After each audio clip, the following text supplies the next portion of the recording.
We're on Daf Yudalid Amid Beis. Lo stamen tzrichel ememel mizvinon, v'lo perusha tzrichel emem delam mizvinon.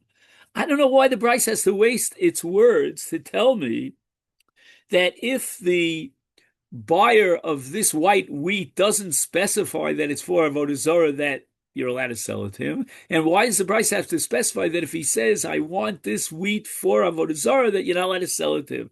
I mean, that's obvious that you don't need, the Bryce to tell you that. Ella, therefore, we have to reinterpret this brisa. Stama de kamachiti.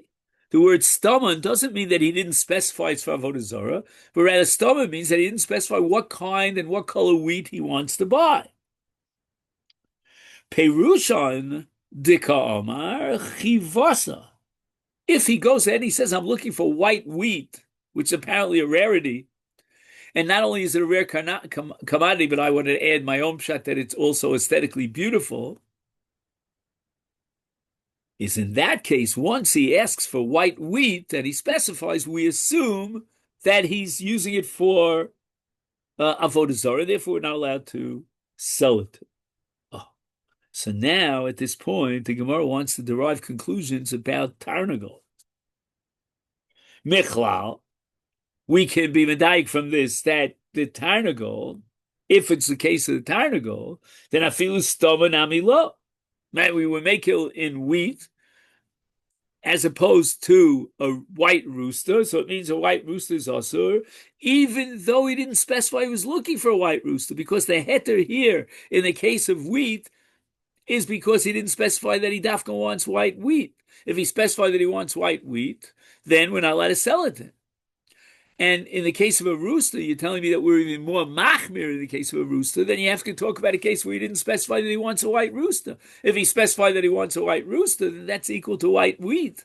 And there's no difference here. There's no contrast between wheat and a rooster. So now we come to a kash on Rav Yonah, because Rav Yonah said that that you're allowed to sell him a white rooster. And here, what we're saying is that in the case of a tarnagol, even if he didn't specify, but rather it was a case of stolen, so he didn't mention I want to buy a white rooster, is nevertheless you're not allowed to sell it to him. Why? Because a white rooster is designated for avodah zarah as a general rule. And the truth is that Rav Yonah, in his chiddush here is very radical, as we said, to say that because he didn't specify that you're allowed to sell him a white rooster. Everybody knows that a white rooster is earmarked for idol worship.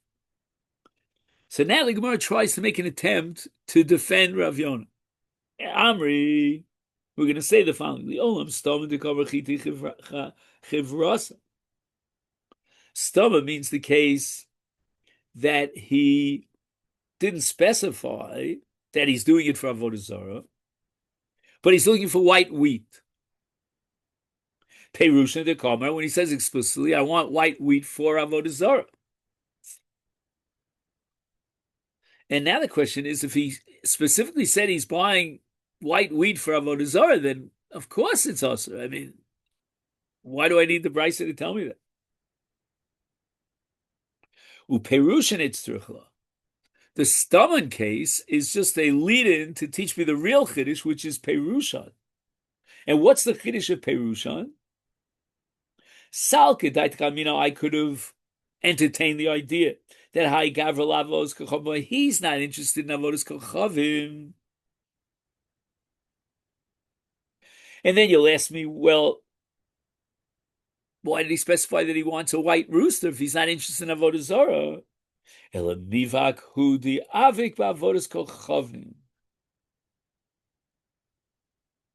I think the word avik means to hug, and it indicates a certain profound dedication. He's so devoted to his worship. He thinks everyone else is devoted to his worship.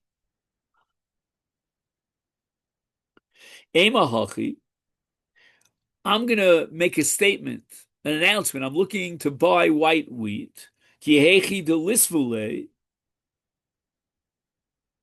So now what's going to happen is that the sellers are going to slash their prices.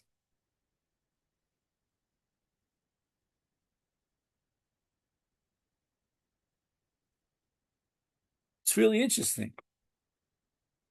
The idol worshippers are like part of a union.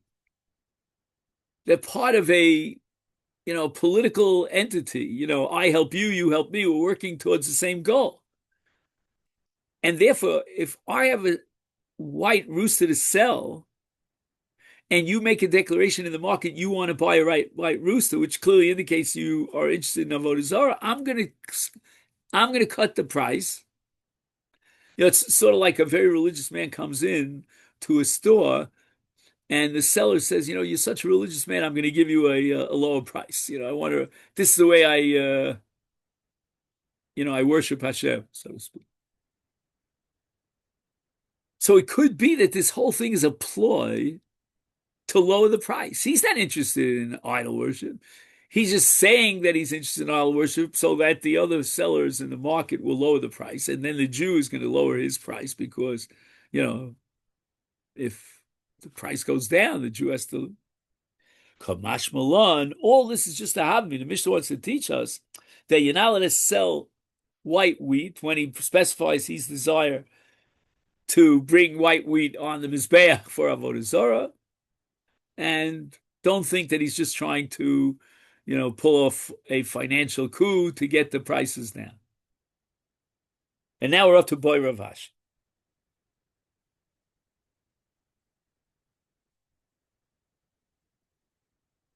Okay.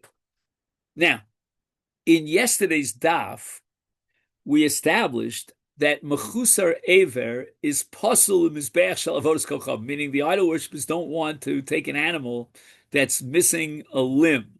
They don't take that animal and slaughter it for a sacrifice. Rav Ashi wants to know, tarnagol lava katur lemi. What happens if a man, an idol worshipper, comes into the market and he pronounces publicly, I'm looking for a white rooster that is katua. Katua means apparently that one of its limbs was completely removed. Mao lim karlo tarnago lovan shalom. Would you be allowed to sell him a perfectly healthy white rooster? Now let's see the two tzadim in Rav Ashi's question. What is he vacillating? Me, Amrin, should we say? From the fact that he's asking in the shuk for a cheap rooster that has been mutilated, that indicates he's not at all interested in avodas kochav. Oh, shall we say rume kama arim? He really wants to get a shalom, and his goal is to use it as a sacrifice for the idols. But he throws you off by asking for a mutilated rooster. Man, this is just a bluff.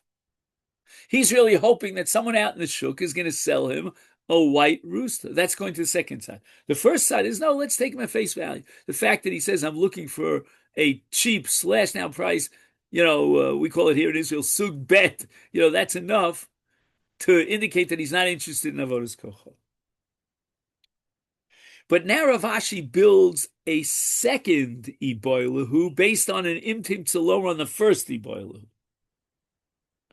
Imtim tzalomer ha'irumikah ma'arim. Really, he's interested in avodas kochavim and sacrificing. And the reason why he said he's looking for a mutilated rooster is only because he wants to throw us off. But in truth, he's hoping to buy a shalem, a complete, non-mutilated rooster. Then tarnagol lovan lemi, tarnagol lovan lemi.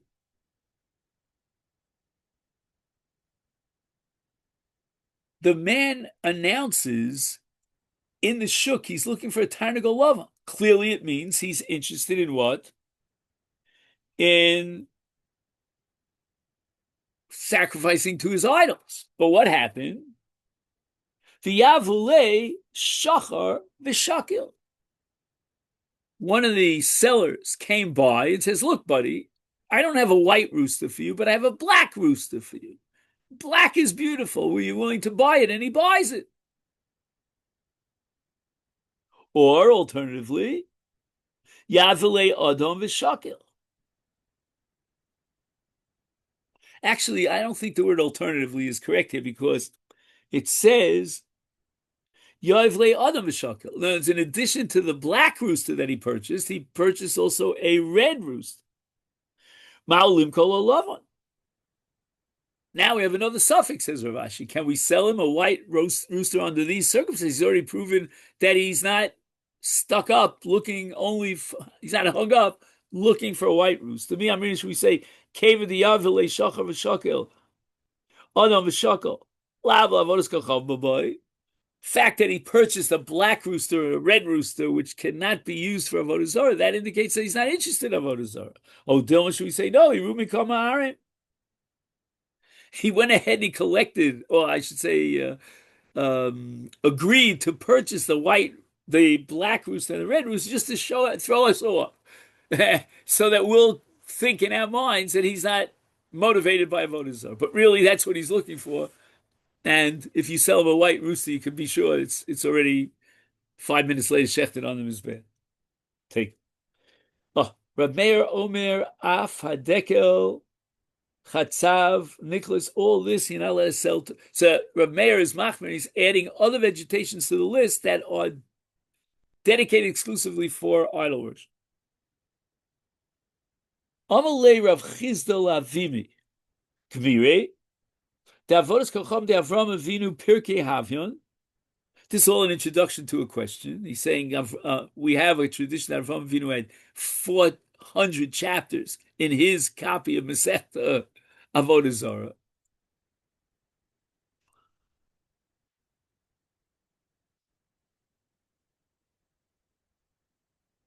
The Anan, we only have 5 chapters. And nevertheless, Lo Yadida, my Kamina, we still don't understand what's going on. This is all an introduction to this question. My Kasha, what was Avimi bothered by? That he had to say dramatically, we only have 5 chapters, we don't know anything. The Katani, Rabbi Meir Omer, Af Dekel, Tav, Chatzav, Niklas, also Limkol Avos Kachavim, Dekel Tav Hudelo Mizavinin. He adds the description, the adjective Tav. It's a very good, fine date palm tree, Delovs, and we're not allowed to sell it to him. Hadekel Bish Mizavinin. Bish meaning a second class date tree, we're allowed to sell it. For Tanan, and yet we have a Mishnah. Now it's interesting, where's this Mishnah? Oh, we're going to get to it actually. Is Ein Mochelem B'Mechubel Karka. Says you're not allowed to sell them anything that grows from the ground. It's attached to the ground. And the Mishnah gives it a general rule without allowing for any exception. It doesn't say that you can't give them the superior quality, dates. Amalei Rav Vimi answers him, Man dekel tov, you know what it means by dekel tov? Peros dekel tov. Peros dekel tov. Reb Meir is referring to the fruit of a fine date palm, meaning the dates of a fine date palm.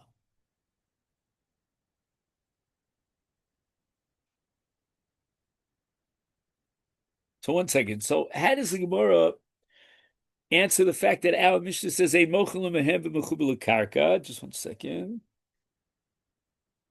Oh, so first of all, you have to know something here.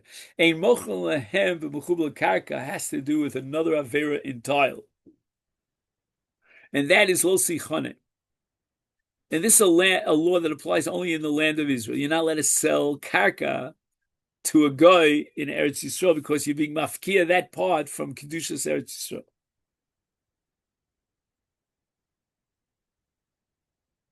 And the Mishnah says you're not allowed to sell of the Kacham anything that's attached to the ground of Eretz Yisrael. In other words, not only is the land prohibited, lo seichan, if you sell the real estate, but even something that's attached to the land, like fruits, grains, trees, as long as they're attached, you're not allowed to sell them to an idol worship.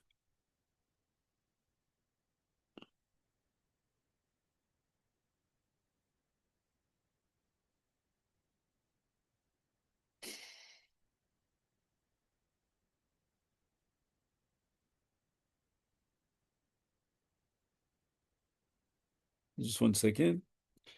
Dekel tav.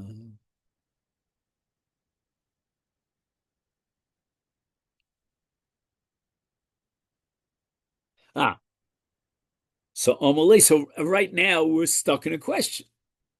Why does Rabbi Meir qualify that the only dekel, the date palm tree that you're not allowed to sell is only dekel tav? After all, it's mechubel karka, and if it's mechubel karka, you can't sell for the reason of lo sichanim. How could Rabbi Meir say that the reason you can sell it is because it's a dekel tav? It's a high class, superior quality date tree. Forget about that. It's mechubel karka. I don't care what quality it is. Amalei. So Rav Avimi says to Rav Chizda, my dekel tav. What does Rav Meir mean when he says dekel tav? Peros dekel tav. He's referring to the dates that grow on this tree, on this fine date palm tree. V'chein omer Rav Huna peros dekel tav.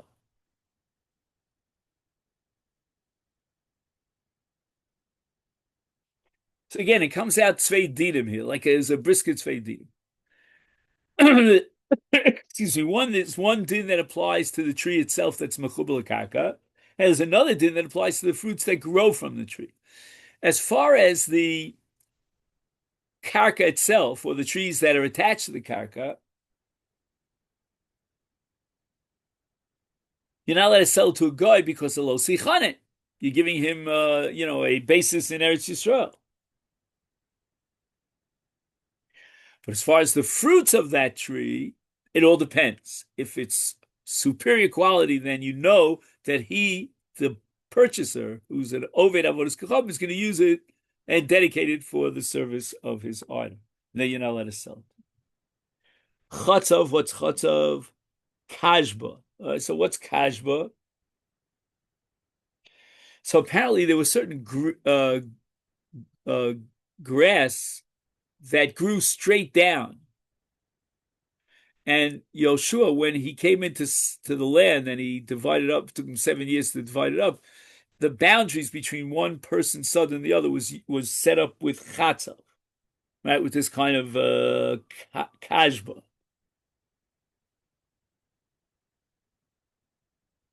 That's Gemara Megillah.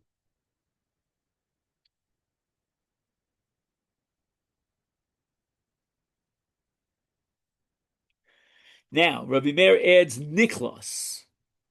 So Niklas sounds awfully similar to Nicholas. And in fact, it's a kind of fruit that's named after Nicholas of Damascus, who was a great philosopher.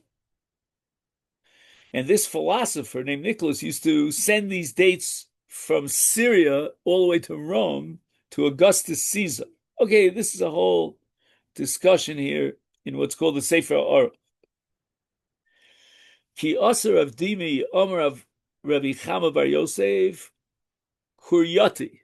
Now we don't know what Kuryati is, so you haven't done us much of a service here by interpreting that Nicholas is Kuryati. Omer Abayla Rabbi Dimi Tana Nicholas V'lo. The Mishnah used the word Nicholas, and we don't know what it is. Oh, you told me, it's Kurti. Kuryate. I don't know what Kuryate is. Then am I honestly? So what benefit to give me? Amalei. I did give you a benefit by telling you that it's Kurti. Why? When you go on a trip to Eretz Yisrael, if you can get room on a plane, right? Amrit Lahu Nicholas. You'll ask for Nicholas, they won't know what the heck you're talking about. But Amrit Lahu Kurti, the Adi, they know exactly it is. Mechavile means they point to it. There it is. Now we start the last Mishnah here on this Amud.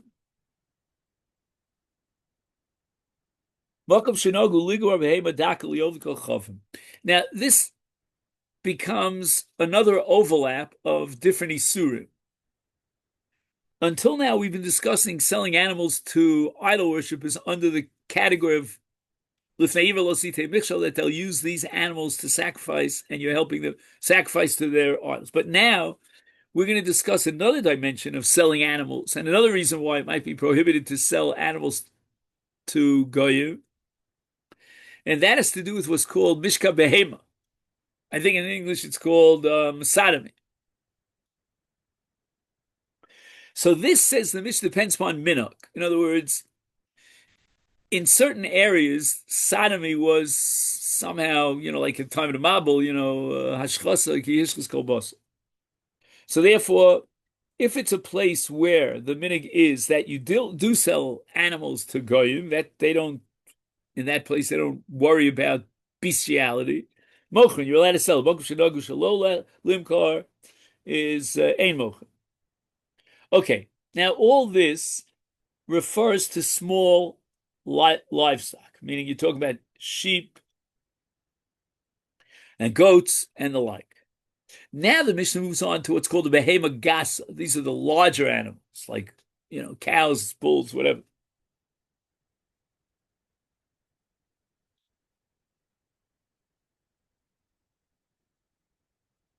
Ubechol makom, we're not going to ask what the minig is locally. Ein mochlim behema gasa. The larger animals, you're not allowed to sell them.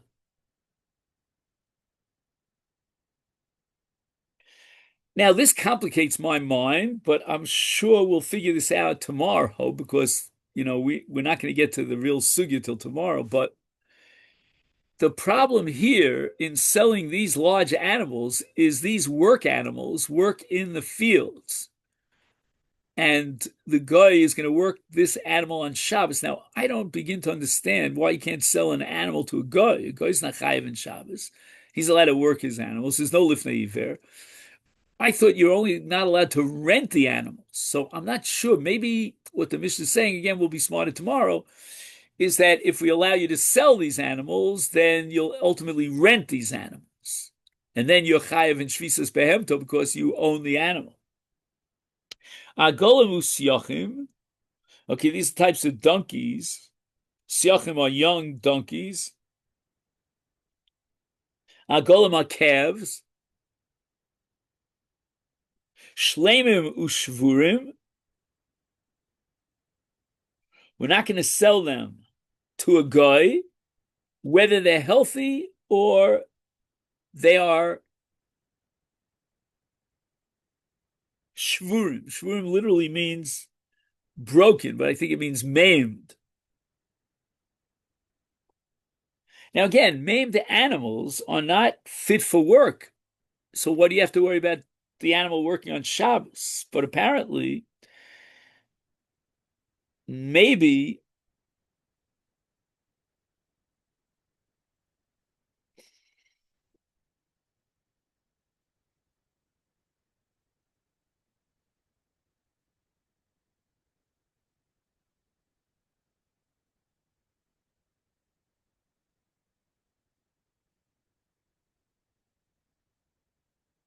if we allow him to sell maimed large animals, he'll come to sell healthy large animals.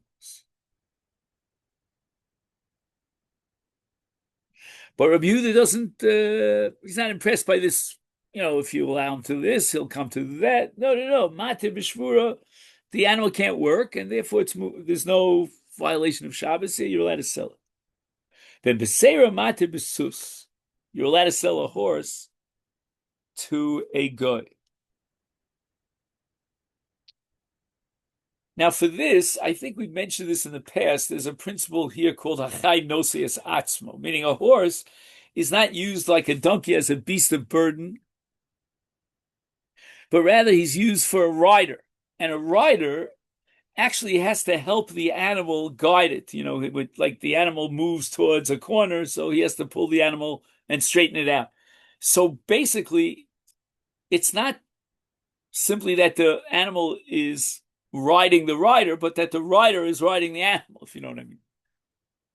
And then we have a principle called hachai nosias atzmo, that on a doraisa level, it's not that the animal is carrying something from one rishus to the other, because hachai nosias atzmo. So it's only a d'Rabbanan, and we're not going to prohibit you from selling a horse to a guy based on a d'Rabbanan that maybe he'll ride a rider on Shabbos. The Gemara says, "Lemema di surah lekam in hagu deika." Are you telling me the Mishnah is saying with regard to selling, livestock that it all depends on minhag? if there's a minig not to sell, fine. But if the minig is to sell, that's also okay. Is heicha de noig iser nog. Heichi de noig heter noig. Right? That if they're noig in that place lakula and they sell this to the guy, then fine. Frek the Gemara.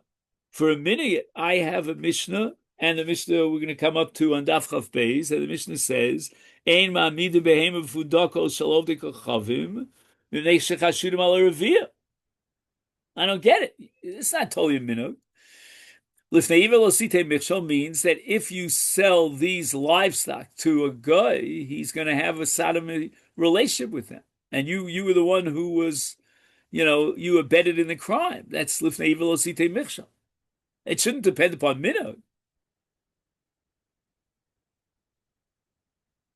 Rav, so Rav explains, Makom sheitiru limkar, in those places where they permit you to sell livestock to goyim, hitiru liyachid, they also allowed you to liyachid means that there will be a private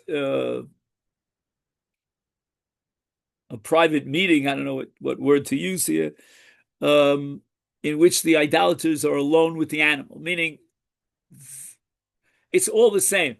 There are places where it was common practice and rampant for the idol worshippers to have these bestial relationships with animals, and therefore, Mokom Shasul Yached, they would not permit leaving a small animal alone with an idol worshiper in a private place.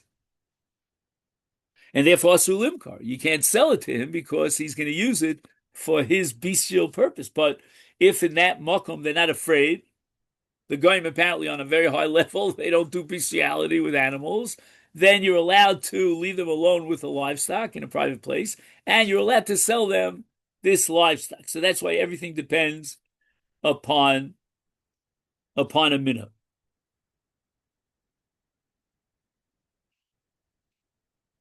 Let's try to push it another few minutes to lighten the burden for tomorrow. Tomorrow's a really...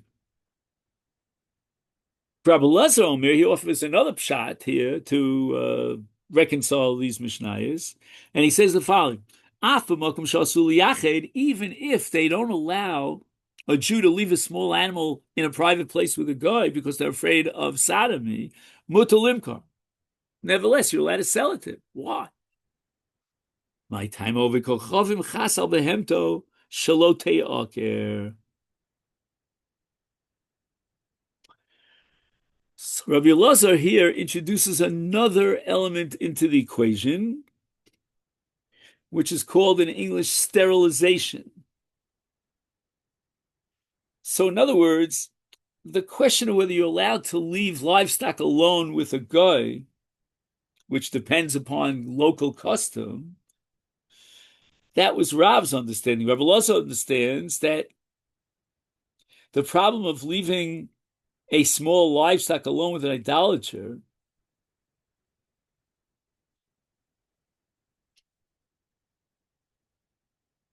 should therefore generate an isur if we're afraid and suspicious of bestiality,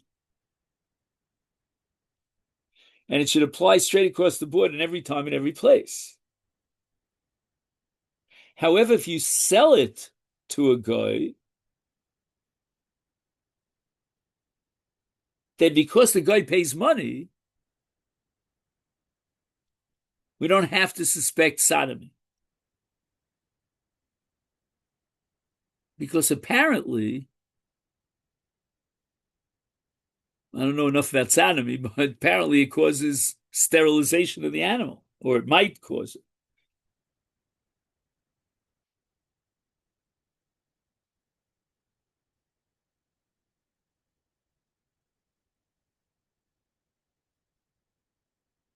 And the Gemara answers, V'af Rav Hoder Be Rav retracted his original position. The Omer Tachlifam Rav Shilo Bar Avimi Mishmei de Rav Ove Kochom Chasal Behem to Shalot Yoker.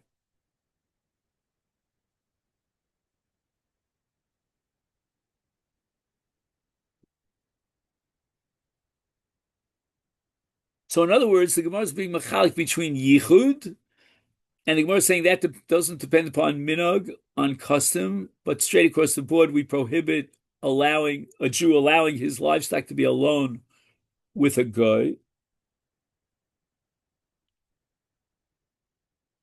And the problem is selling an animal to a guy. And there we say that since the guy has vested interests, because he paid money for this animal, he doesn't want the animal to be sterile. He wants the animal to be able to reproduce. Therefore, he controls his desire to have a sodomist relationship, and he's going to act in that way. And therefore, it's dependent upon mina.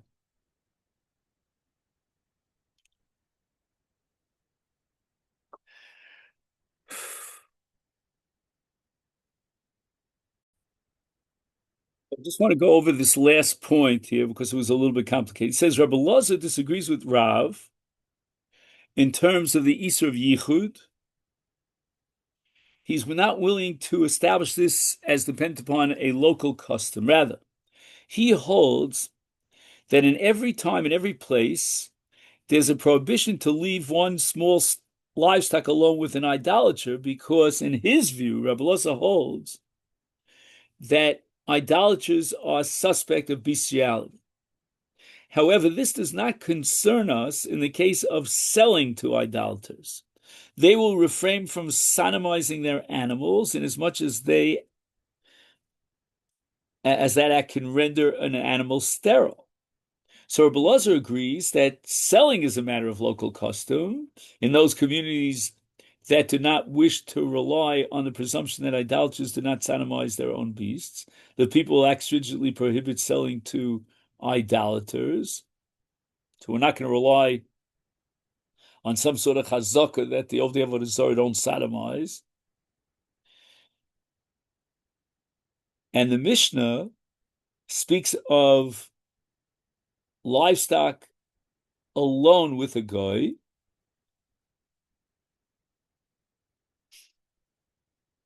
And apparently in that case, we didn't spend any money, or for example, in the case of an innkeeper, he has no inhibitions about sodomizing the animal, and therefore you're not allowed to let the Jewish owner of the animal is not allowed to let his small livestock to be alone, secluded with a guy. Rav, in his original position, held that both allowing the guy to be alone with the animal and selling the animal all depends on local custom. And that means that idolaters are not inherently prone to bestiality. Rav revised his position in light of difficulties in the Gemara below.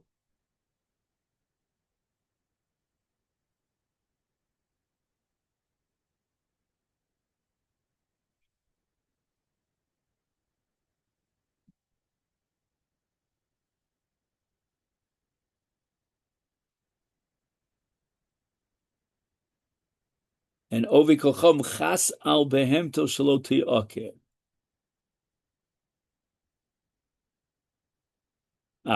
So it means that according to Rav's final conclusion, after he retracted his original position, he agrees with Rabbi Loza that in the case of allowing the animal to be alone with the guy, that's prohibited. Straight across the board, it doesn't depend upon minhag. But as far as the prohibition mentioned in our Mishnah, that has to do with selling an animal to a guy. That depends upon minhag. Okay.